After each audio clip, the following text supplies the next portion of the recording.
Good day po mga boss. I-wrapping ko lang po yung materyales. Ayan yung dalawang materyales. Ganito po kasi yan mga boss.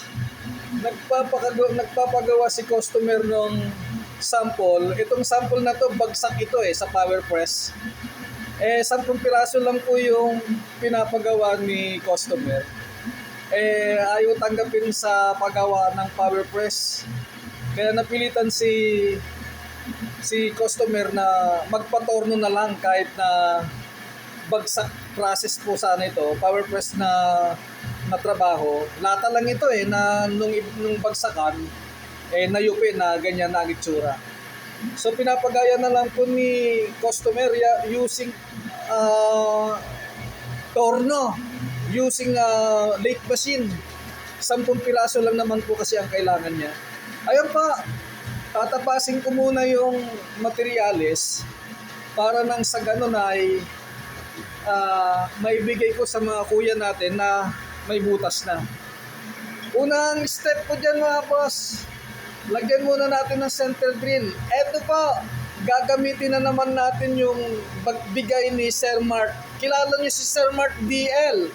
Sir Mark DL, shout out sa iyo. Ginagamit ko na ulit ang binigay mo na chuck. Linagyan ko na lang ng center drill sa dulo para palagi siyang nagagamit. Ayan po. Ayan. Ayan. Umpisaan na po natin yan. Ayan. Ayan. Umpisahan na po natin. Lagyan natin muna ng center drill.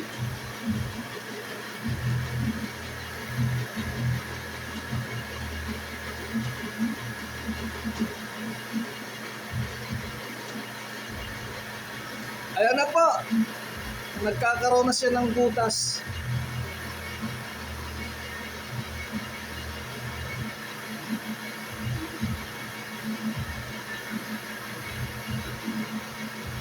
Ayan, nagagamit po yung binigay ni Kuya Mark DL. Binigay niya lang po sa akin yan. Ang cute na drill chuck. So, wala sigurong susi. Kaya binigay niya na lang ng libre ni Kuya Mark DL. Laking pasalamat ko na rin po mga boss. Kasi kung wala man susi yan, lalagyan ko na lang siya ng center drill at wala nang tanggalan po yon dahil wala nga susi yung chuck na yan. So ayan po, nagagamit natin kahit pa paano yung binigay ni Sir Mark DL. Pang center drill na lang po. Ayun pa, bumaon na yung center drill. So ibig sabihin, meron na siyang center drill. Ayan Ayan. Kitang-kita nyo na nagka-center drill na siya. Aalisin na po natin yan. Aalisin na po natin yung binigay ni Sir Mark para mapalitan na natin ng barena. Ayan. Sir Mark DL, ayan na po. Nagamit na naman ang bidang-bida na drill chuck na binigay mo sa akin. Tapos, eto po ang series ng barena na gagamitin natin. Lalagyan natin muna ng pinakamaliit na barena.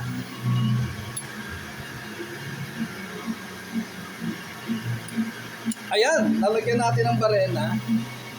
Tapos, ibutas mo natin yan tagusan mga boss. Ayan.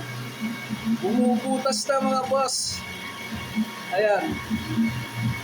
Yan. Ibig sabihin, matagal pa bago mabutas to mga boss. Binigyan ko lang kayo ng idea kung paano i-wrapping ang materyales na ibibigay ko sa mga kuya bukas. Gusto ko pag ibinigay ko sa mga kuya bukas, i-re-report na lang nila. Dahil gagawa ang mga kuya ng 10 ganito. Yun lang pa. Salamat. Bye-bye.